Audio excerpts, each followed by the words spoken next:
오늘 우리 하나님 말씀 속에서 우리가 꼭 붙잡아야 할 내용이 있습니다. 우리는 우리 자신을 좀 잘 진단할 수 있어야 되겠습니다. 또 그리고 우리는 교회와 현장을 또 잘 진단을 해야 됩니다. 여러분이 몸이 아프시다든지 또 힘들 때는 병원에 가서 의사 선생님에게 건강을 어디서 원인이 됐는지를 잘 살펴보고 또 그 건강검진이 잘 된 상태에서 이제 약을 쓰든지 어떤 치료책을 가르쳐 주지 않습니까? 그처럼 우리도 영적인 생활도 그렇습니다. 진단이 바르게 돼야지 해결책이 있고, 진단이 잘못되면 해결책도 잘못되게 되어 있어요. 그래서 우리가 먼저 우리 자신이 올바른 진단을 하는 그런 가치관을 가지는 것이 가장 중요한 일이에요. 그래서 진단이 안 되고 우리가 병명을 알지 못하고 의사가 약을 줄 수는 없어요. 무슨 약인지 주세요. 이래 갖고는 될 수가 없지요. 그처럼 우리는 어떤 문제가 있을 때 그 문제가 잘 진단돼야지 올바른 해결책이 나올 수가 있기 때문이죠. 그래서 여러분이 하나님 일을 하면서 올바른 진단이 잘 돼야 돼요. 그래서 우리는 하나님의 일을 하면서요, 이 세상에는 치유 대상자들이 많이 있어요. 드러나지 않는 문제도 있고 감춰진 문제도 있고 모르는 문제도 있단 말이에요. 그래서 이게 사람들은 누구에게나 치유받아야 될 문제들이 다 있어요. 그런데 우리는 이것을 못 보는 거란 말이에요. 그래서 우리는 사람들 개개인 딱 분석해 보면은 저 사람은 또 나는 또 타인은 이런 부분이 하나님 앞에 우리가 고쳐야 되겠다, 치료를 받아야 되겠다 하는 이런 치유받아야 할 부분들이 다 있는데, 내가 치유받을 부분은 내가 환자인데 환자인 줄 모르고 남 치유하느라만 저 사람 저거 고쳐야 돼, 저 사람 저게 문제야. 자신의 문제를 보지 못하고 타인의 문제만 자꾸 그 문제점을 보는 그런 사람들도 많이 있잖아요. 그래서 예수님도 오셔갖고 그런 말씀했잖아요. 내 눈에 있는 들보, 다른 사람들이 다 보는 그런 기둥, 들보는 기둥을 말하거든요. 기둥은 다 보이잖아요. 남의 눈에 있는 티는 보고 있구나. 그죠? 사람들의 눈에 보이지 않는 아주 정말 그런 눈 속에 있는 티는 육안으로 보이지 않잖아요. 그 티를 보고 자기 문제는 들보가 있는데도 못 본다, 예수님이. 그래서 우리는 예수님이 그 지적하신 말씀이 굉장히 중요한 말씀이거든요. 왜 타인의 문제는 그렇게 잘 보면서 자신 문제는 못 보느냐는 거예요. 남들이 다 이상하다고 그러고 잘못됐다고 그러는데 그걸 못 보고 남의 문제는 그렇게 잘 보면서 내 문제를 보지 못한다. 예수님이 이 부분, 치유받아야 할 부분을 예수님이 하신 말씀 아니겠어요? 그래서 성경에는 많은 내용들이 있지만은 누가복음 5장 27절 32절에 보면은 예수님께서 이런 말씀하셔요. 세리가 세간에 앉아 있는데 쪽을 씌고 세리가 앉아 있어요. 그래서 그 세리를 보고 그 예수님께서 나를 따라오너라 그러니까 세리가 예수님을 따라갔어요. 그리고 예수님은 세리의 집에 가서 음식도 드시고 정말 세리가 제공해주는 음식을 먹고 갔어요.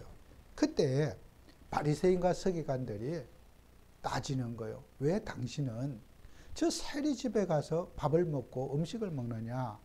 세리는 정말 나쁜 놈이 아니냐? 우리에게 세금을 걷어 먹고 로마 사람들에게 고자질 해가지고 우리가 어떻게 돈 숨겨놓은 거, 뭐 버는 거 다 조사해가지고 뒷조사해가지고 로마에 앞제비하는 저 세리, 정말 치우고 싶을 정도로 우리가 싫어하는 사람인데, 우리를 괴롭히는 저 사람인데 저 집에 가서 당신이 유대인으로서 저 세리의 집에 가서 밥을 먹는 것이 옳은가 따졌어요. 그래서 예수님께서 이런 말씀 하시지요. 병든 자에게는, 건강한 사람에게는 의원이 쓸데없고 병든 자에게라야 의원이 쓸데있다. 나는 죄인을 불러 회개시키러 왔지. 그러면서 나는 죄인을 불러서 잘못된 사람, 상처받은 사람 고치러 왔지. 나는 건강한 사람 찾으러 온 것이 아니다. 예수님이 그러셨어요. 그래서 우리 사회에 오세요. 자, 건강한 사람이 어떤 사람입니까? 건강한 자. 예수님 보실 때 건강한 자는 남에게 인정받고 또 칭찬 듣는 사람, 또 어떤 사회 공동체의 연합을 잘 할 수 있는 사람, 함께 할 수 있는 사람, 이런 사람, 이 건강한 사람이에요.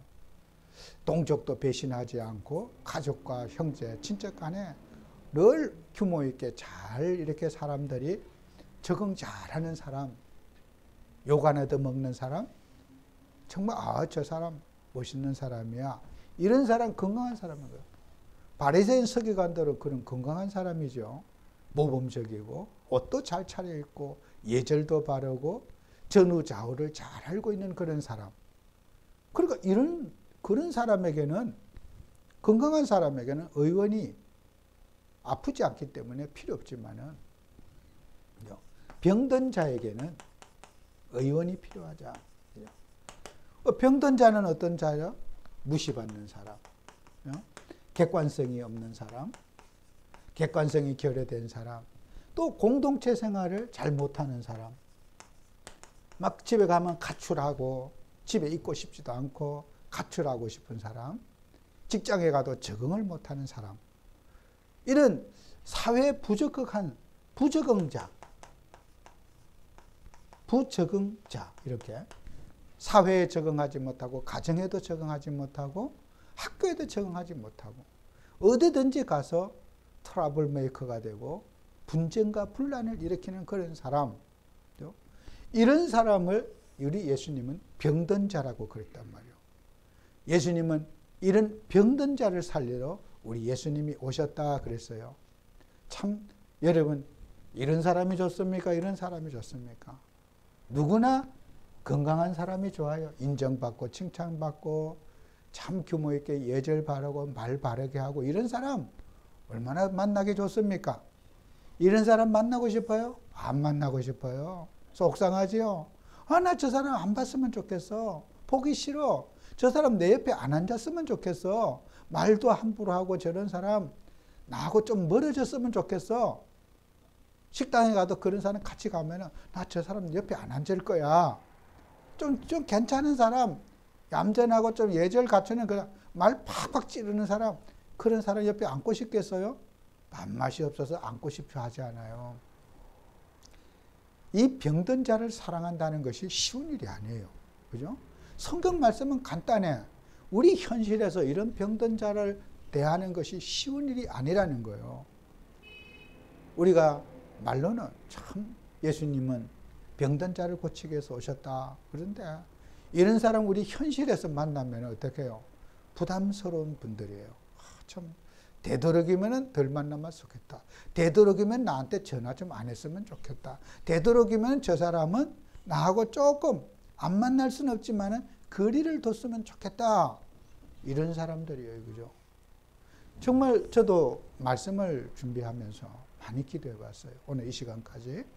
정말 내가 하나님 이런 병든 자를 치유하고 병든 자에게 따뜻하게 대하고 병든 자에게 내가 사랑과 온정을 가지고 대할 수 있는지, 조금 뭐 이렇게 수틀리면은 미워가지고 그냥 감정이 사지고, 제가 오늘 목감기가 이번 주에 강의가 러시아 신학교 강의 10시간 하고 또 어디 시찰에 갔더니 아침에 또 비가 와요. 비 오는데 또 노인들을 부축해서 또 타고 하다 보니까 그 비 맞으면서 했더니 목감기가 또 왔어요. 이제 그런데 또 그래서 강의는 어제까지 다 마쳤는데, 그러면서도 좀 그때 나를 좀 도와줄 수 있지 않나 다들. 근데 아무도 안 도와줬어요. 참. 그래서 그 노인들이 어디 가다가 길에 어디 처박히면은 그 다리 부러지면 어떡할 거예요. 또 나는 걱정 체질이고 염려 체질이라 아, 뭐 지 알아서 지가 하겠지 이런 분도 있고, 또 나는 또 그렇게 되지 않아요. 어디 가서 누가 사고 나거나 어디 문제가 생기면은 그것도 그런 거 신경 안 쓰는 분도 있고, 저는 또 신경을 쓰는 체질이에요. 그러면 내가 어떡하겠어 그걸. 그래서 내가 그렇게 하다 보니까 아마 비 맞고 뭐 그래서 땀을 흘려서 그런지 목에 기침이 조금씩 나요. 뭐 큰 문제는 없는데, 우리가 이 사람들이 할 때요. 여러분 그 사람들에게 어떤 할 때 보면은 인간관계에서 그렇게 정말 자기만 바라보고 사는 사람도 많이 있어요. 그런 사람을 사랑하기가 쉽지 않지요. 아유 얌체 같아 저 사람. 좀 같이 움직여주고 같이 해주면 얼마나 좋을까. 그런 상식적인 것이 안 맞을 때. 근데 그런 사람들도 돌봐줘요. 치유대상자라. 치유대상자로. 그래서 우리가 하나님이라는 우리에게는 항상 예수님의 말씀을 기준으로 가지고 우리가 이 병든 자 살리는 것이 복음이다. 내가 용서할 수 없는 사람, 정말 저런 사람 내 스타일에 안 맞고 아주 정말 세상 말로 밥맛인 사람, 이런 사람을 사랑하는 게 복음이에요. 아시겠죠? 우리는 복음 가진 우리는 정말 우리 생각 다 내려놓고 정말 우리는 그리스도의 사랑으로 무장되어져야 된다. 아시겠죠? 그래서 우리는 오늘 성경 말씀에 세상의 영이 있고요. 또 하나님의 영이 있어요. 하나님의 영. 또 하나님의 그리스도의 마음이 있어요. 자, 우리가 하나님의 일을 하면서요.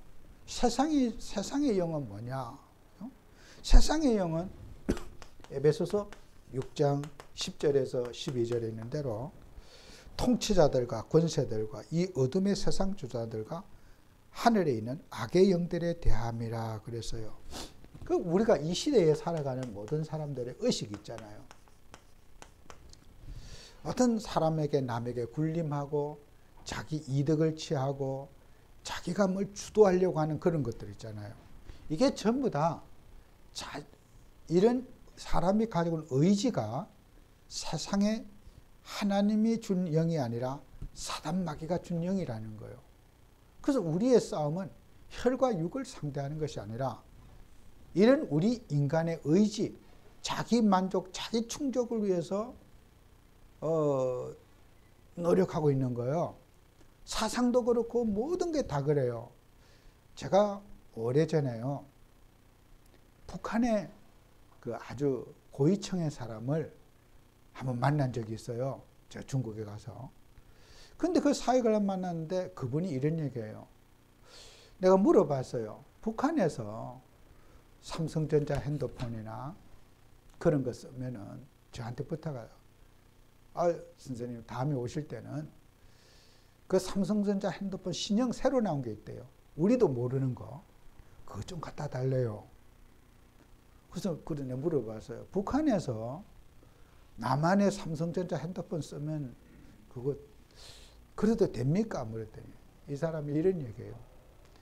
그런 얘기는 저 밑에 애들 얘기고 우리하고 상관없는 얘기입니다. 그래요. 또 공산주의, 자본주의, 민주주의 그것도 우리하고 상관없는 얘기. 우린 관심 없대 그게. 내 배만 부르면 되고 내가 착취하면 되고 내가 잘하면 되지. 무슨 공산주의, 민주주의. 내가 잘 먹고 잘 살면 되지. 그게 무슨 그게 중요한 거냐는 거예요. 저한테. 아 그렇겠구나. 밑에 사람은 뭐 사상이 어떠니 저떠니 뭐 법을 위반했느니 난린데 북한의 최고위층에 있는 사람들은 그 관심 없어요. 우리나라에서 만든 삼성전자 핸드폰 신형에 관심이 많고 쓰지도 못하는 핸드폰 뭐 그게 더 좋은 거래요. 그거 쓸 줄 압니까? 그래도 신형이지 않습니까? 저한테 물어요. 북한에서 뭐 검색이 됩니까? 그거죠. 그래도 신형이라는 거예요. 신형이 좋대요. 참, 그게 북한 최고위층에 있는 사람의 생각이에요. 그러니까 우리가 뭐예요? 사람은요, 자기 이익 따라서 판단하고, 자기에게 손해나면은 뭐든지 안 되는 거예요. 그래서 우리가 이 세상의 모든 통치자들 자기 배를 불리는 의식 속에 빠져 있어요. 우리가 쓸데없는 그런 논쟁이나 뭐 좌판이 우판이 공산주의 그런 소리 하지 말고 우리 예수님만 말해야 돼요. 정말 우리는 자나깨나 우리 주 예수 그리스도 한 분만으로 딱 만족해야 돼. 뭐 쓸데없는 거 갖고 왜 싸우고 논쟁합니까? 그건 바보 같은 짓이에요. 왜 그들의 우리가 밥상에 놀아놔야 됩니까?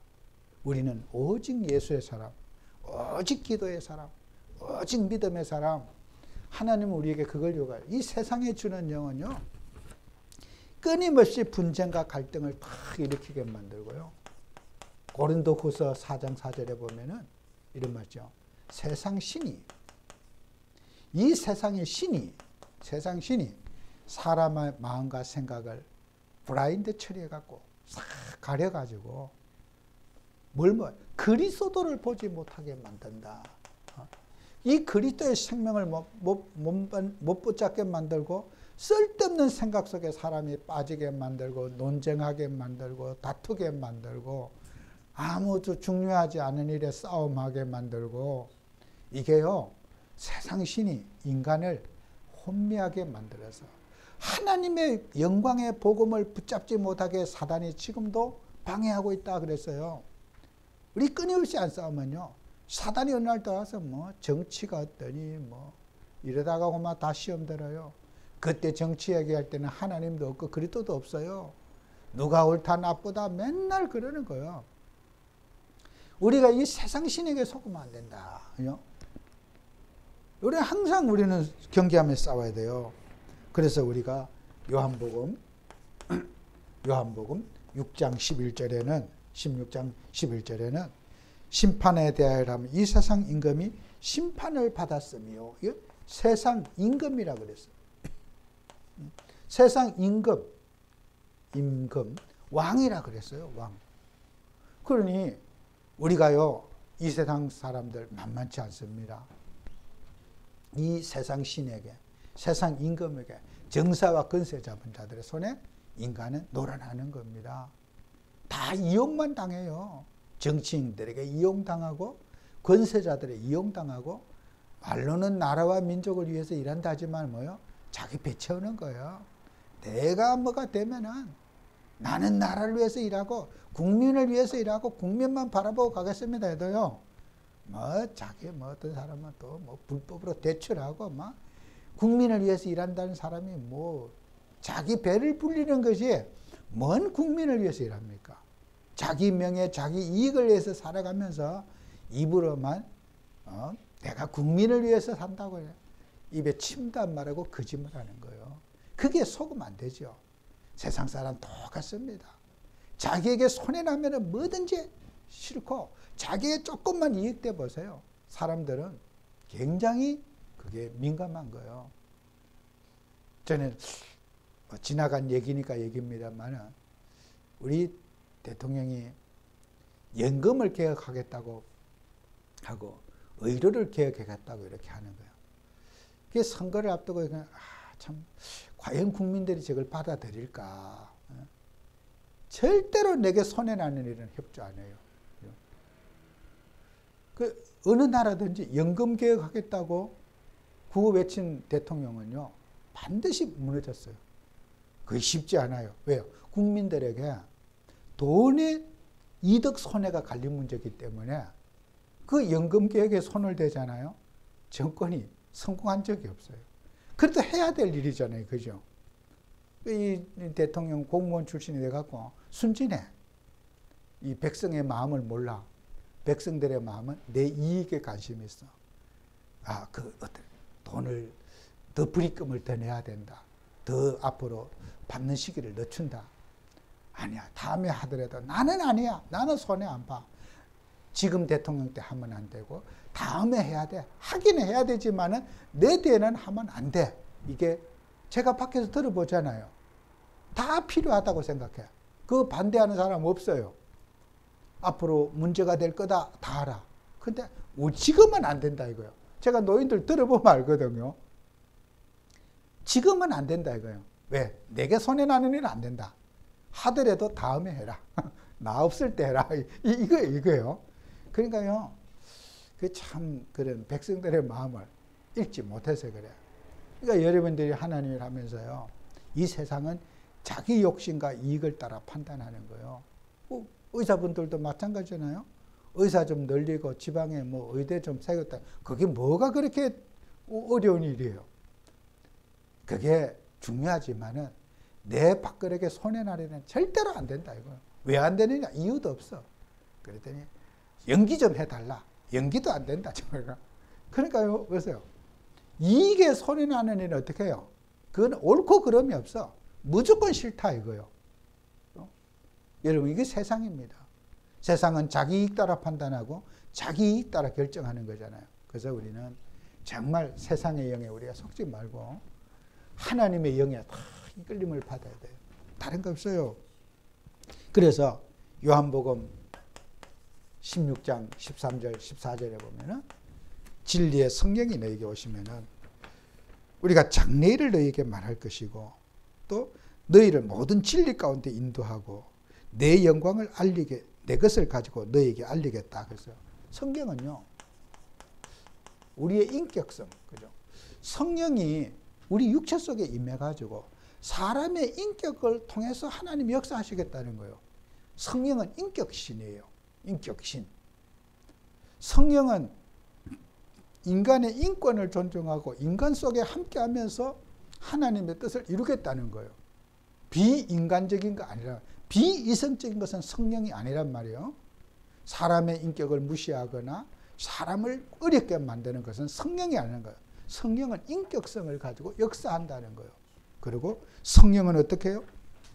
역사성을 가지고 있다. 장래일을 알려준다는 거예요. 역사적이라는 거예요. 우리는 가정 공동체, 사회 공동체, 모든 공동체 다 갈아엎고 새로 시작하자. 그게 아니란 말이에요. 함께 그 역사 속에서 같이 우리가 부모님 때 했던 것을 자식 때 발전시키고 손주 때 발전시키고 자꾸 이렇게 해서 우리 역사가 단절되지 않고 하나님의 원하시는 뜻대로 가기를 원하는 역사성을 갖고 있다는 거예요. 장래일을 알려주기라 했다.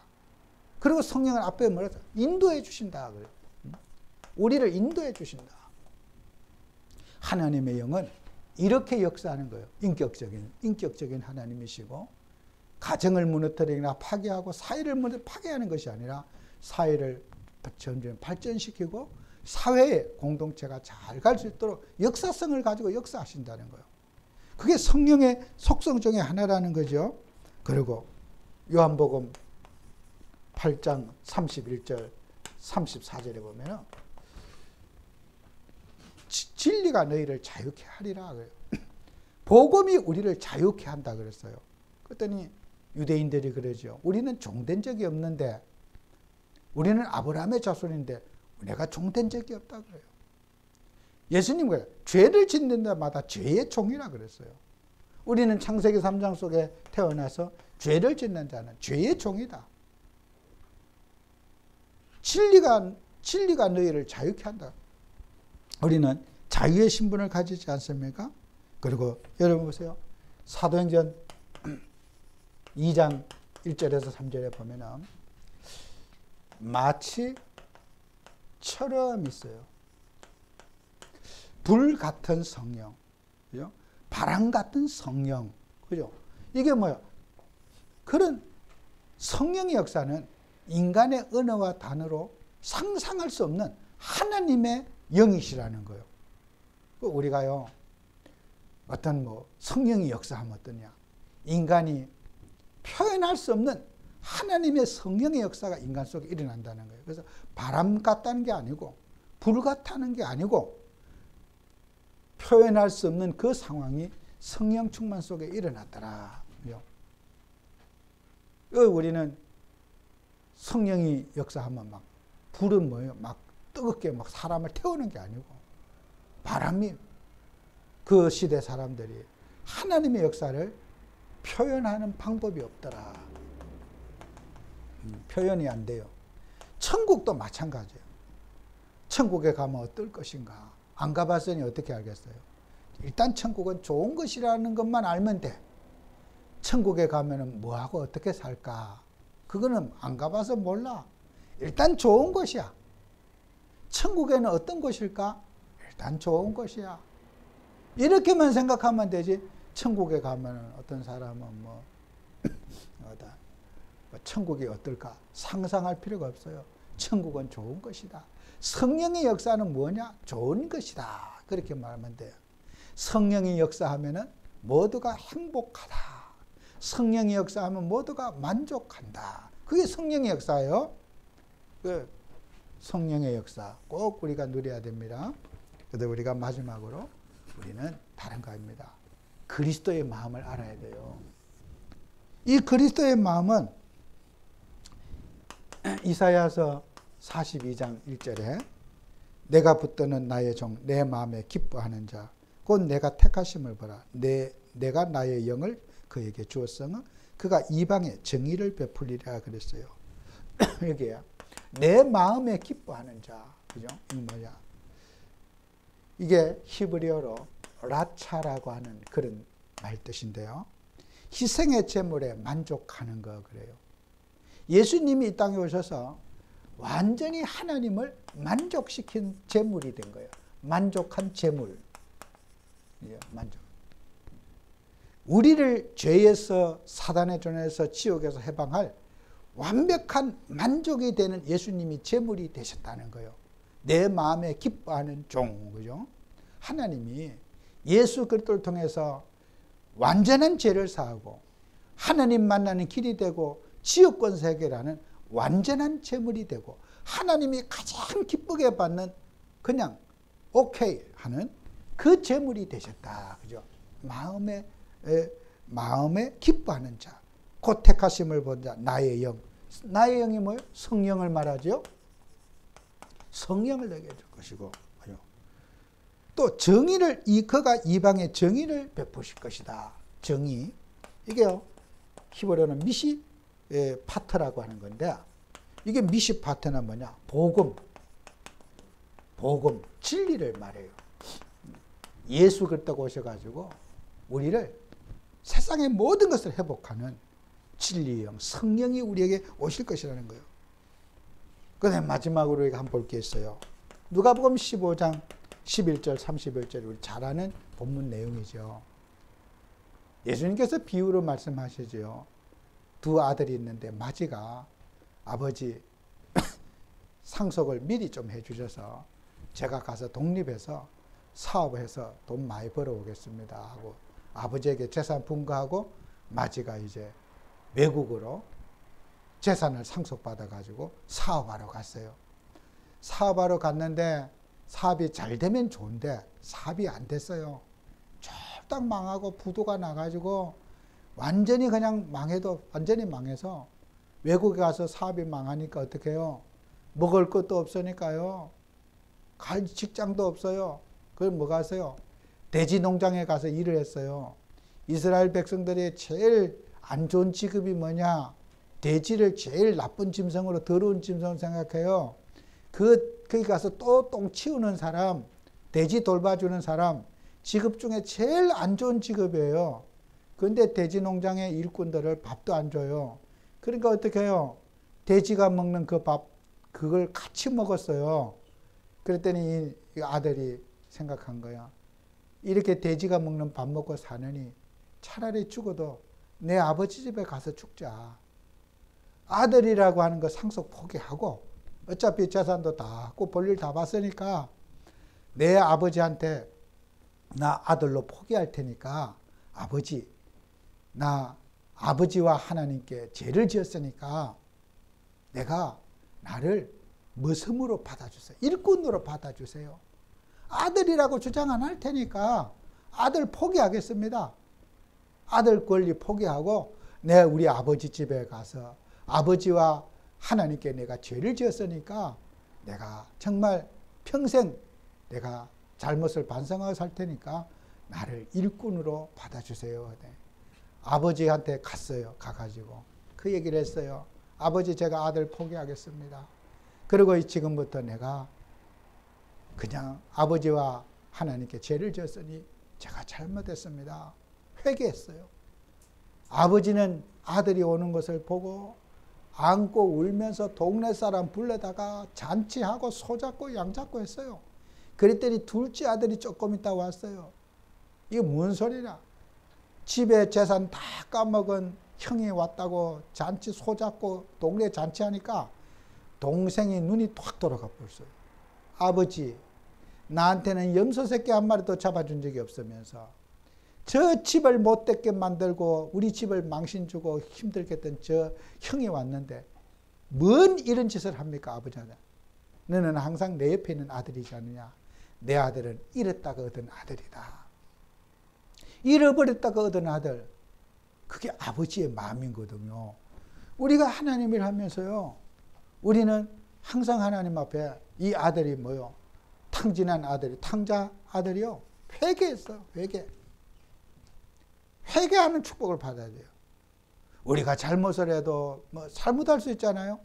회개할 때 하나님은 축복하시고, 회개할 때 우리가 잘못된 일을 하고도 내가 뉘우치고 정말 앞으로 잘하겠습니다. 이럴 때 하나님이 역사하시는 거 아니겠어요? 우리는 회개의 믿음, 이 탕자는요, 회개를 알았어. 회개할 때 하나님이 다 회복해 주신 거거든요. 그래서 우리는 회개의 신앙을 가지고 살자. 응답받는 우리가 그런 축복을 누리는 우리가 돼야 될 건 좀 믿습니다. 기도합니다. 하나님, 오늘도 정말 주님께서 우리를 사랑하셔서 우리는 나 자신을 진단하고 세상을 진단하며 이 병든 사회를 진단하고 치유하는 응답받는 한 주가 되도록 축복해 주옵소서. 예수님 이름으로 기도합니다. 아멘.